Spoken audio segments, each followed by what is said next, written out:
So what they did, they didn't actually give us the exact minerals, but what I would assume is that since you had, so basically they just gave us the total amount of production and the total amount of royalties paid. They didn't actually break it down by which minerals came from where. But if limestone and granite are 70-something% of your total production and royalties, then I have to assume that Ogun State, Kogi, and Edo have a healthy amount of limestone and granite.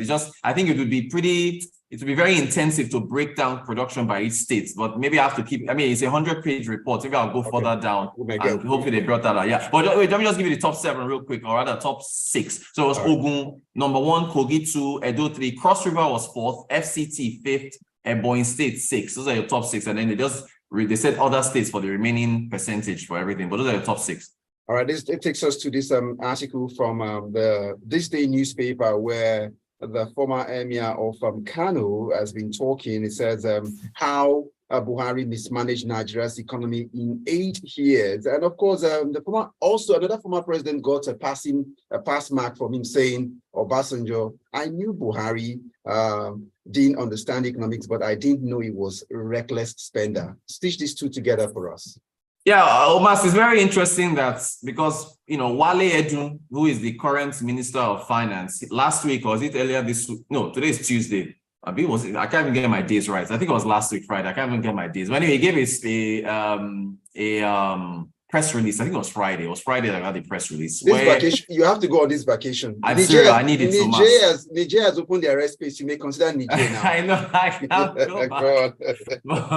Go ahead. But between Wale Edu and who is our chief, Nuhu Ribadu and Adams Oshomole, they started coming out saying, look, we inherited a bad economy. Now you've got members of the last administration or prior 2 administrations ago or 3 administrations ago from Obasanjo and Sanusi now talking about how badly Buhari managed the economy. So there seems to be a narrative forming where more voices are coming out saying, look, as far as the struggles we are facing now, you need to look at the prior administration, even though they're the same party, which is pretty funny as far as this part, so that's just what that, though I just think it's interesting that you have Obasanjo in the cable newspaper coming out talking. Then you've got This Day with Sanusi on the cover. Everybody's bashing Buhari's economic management all of a sudden. So everybody should go and read those articles. I thought they're very interesting. Okay, it looks like we're almost wrapping up, but then it looks like in the days ahead, it's going to be, for this administration, it's going to be the words of Burna Boy. You go explain, tire. And that's what it's going to look like right now with the days ahead. It is. So let's see the message here. Ty will still typing, but then he will type anyway. But let's move on. Let's see what it's got here for us. It says, if we want to do exploration, we might have to mortgage. It brings it to you that he said we might have to mortgage smooth. That's what he said. We are not. But then it goes on to say Sanusi and OBJ throwing shade at Buharinomics for go figure. After all the complaints made during its pendency, will look funny. That's what Taya has to say about Rotus. It looks like a fine place to wrap business up. This one, Yinka Bullet pops up. Let's not go now. The bullet stop. Airborne what? Have they started selling their salt? By the way, was it not OBJ that sold us Buhari at first? Okay. Good point. Very good point from Yinka. Oh, God. Okay, Rotus, we have to go. I see a couple of messages still pouring in here, but thanks so much. It's always a pleasure having you. Thank you, Omar. So I'll catch you guys tomorrow. Take it easy. All right. Have a great day. And there goes Oddiri. You can catch us tomorrow for another edition of Business Express. My name is Omatseye Atsenuwa. Good morning.